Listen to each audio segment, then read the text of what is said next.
YouTube channel Nos Confunden. A set of classified documents recovered from an abandoned base on the southern coasts details with surgical precision how, for decades, a secret war has been waged between humans and giants in territories beyond the maps, in regions that do not appear even on conventional radars. The idea promoted by the Custodians to make people believe the giant beings are enemies, combined with the manipulation and testing of advanced technology, is the summary of what truly happens in remote and hidden lands of the South.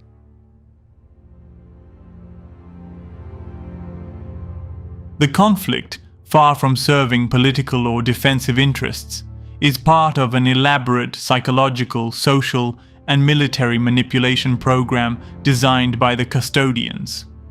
These beings, invisible to public opinion, have sown wars in various regions, but in the far south they have orchestrated the most macabre experiment known so far. Nos Confunden. The soldiers involved in this war are not fully aware of the fate that awaits them.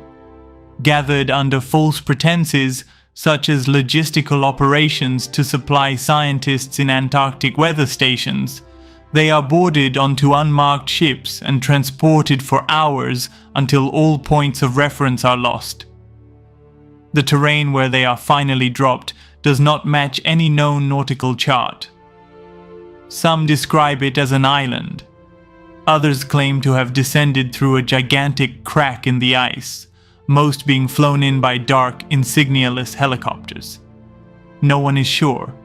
The only thing all of them remember is that, before losing consciousness, they are forced to ingest a viscous metallic-tasting substance under the excuse that the place they are heading to is highly classified and they cannot know its real location.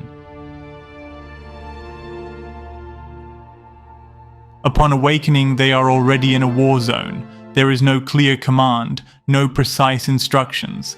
The first hours are filled with complete confusion. Some soldiers describe high-pitched sounds in the vegetation. Others claim to have been chased from the first day by gigantic creatures in dark robes, hoods, and glowing red eyes. The testimonies repeat: figures between 5 and 7 meters tall, some even larger, who move slowly in the distance until they detect human motion. Then they accelerate with a brutality no military training can withstand.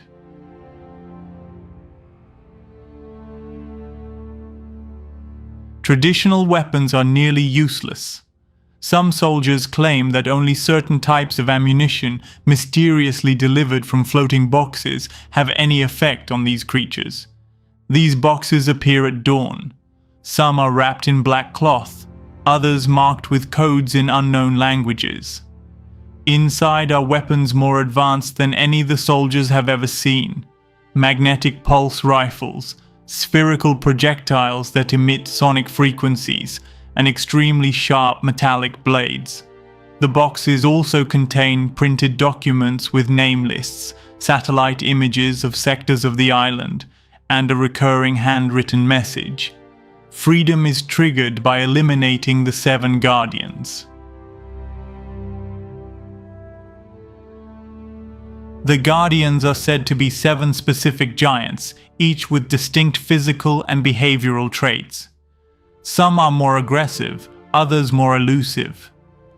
One was described as completely motionless for days until a soldier got too close.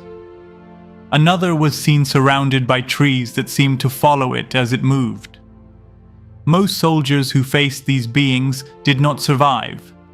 It's common to find human remains scattered throughout the vegetation. However, survivors agree that each guardian killed triggers a change in the environment, a faint tremor, a distant sound, a pressure on the chest, like something reorganizing itself in the very fabric of space. As the conflict unfolds, soldiers begin to notice patterns. Time behaves abnormally. Days feel like hours, nights seem eternal. Wounds heal with unnatural slowness. Even high-precision military watches begin to fail. One soldier reported that his device showed 12 o'clock for what felt like 2 entire days.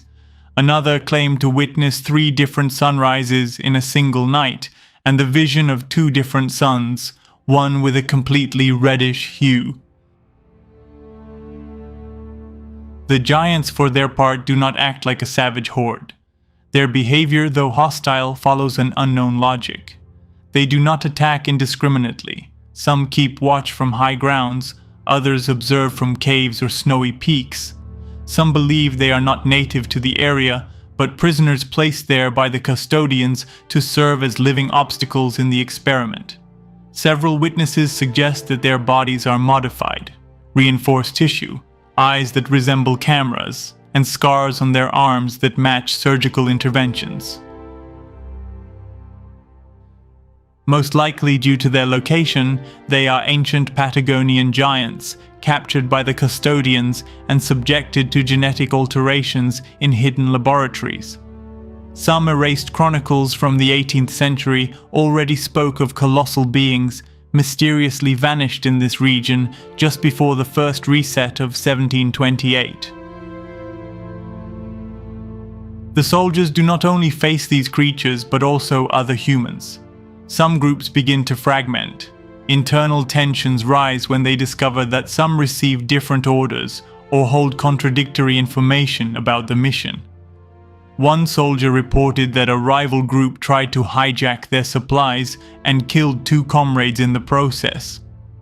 There was even talk of a figure calling himself Red Captain, a supposed custodian envoy leading a human faction with superior weaponry, whose purpose was to evaluate the combat morale of others.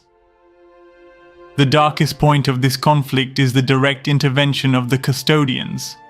Unlike the giants, they do not appear as physical threats.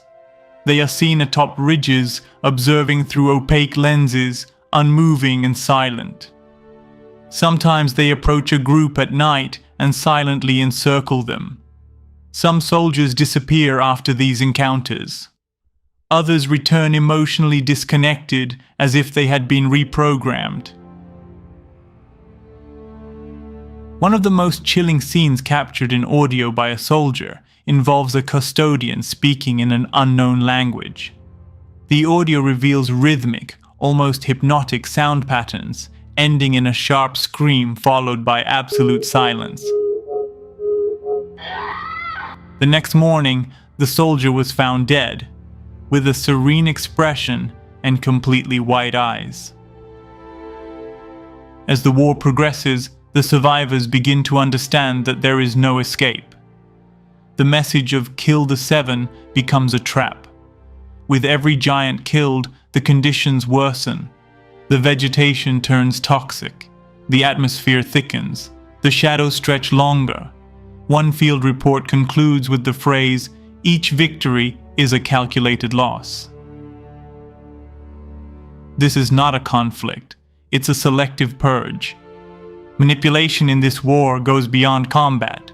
Each soldier's mind is deconstructed and rebuilt. Some begin to recall childhoods that are not theirs. They dream of cities they've never inhabited. One of the more lucid ones said, "This is a theater. We are the actors, and the custodians are the scriptwriters.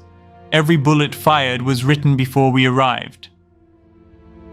The ultimate goal appears to be twofold: to experiment with the human psyche when confronted with the incomprehensible, and to observe how marginalized races like the giants react when pushed to the brink of extinction. It is a senseless war, with no history, no medals, no honors. A war where the enemy constantly changes form, and reality itself dissolves with every step.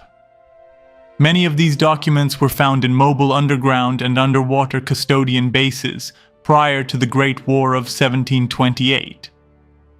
Unsurprisingly, similar experiments are being conducted in other parts of the known continents, but that will be revealed later on.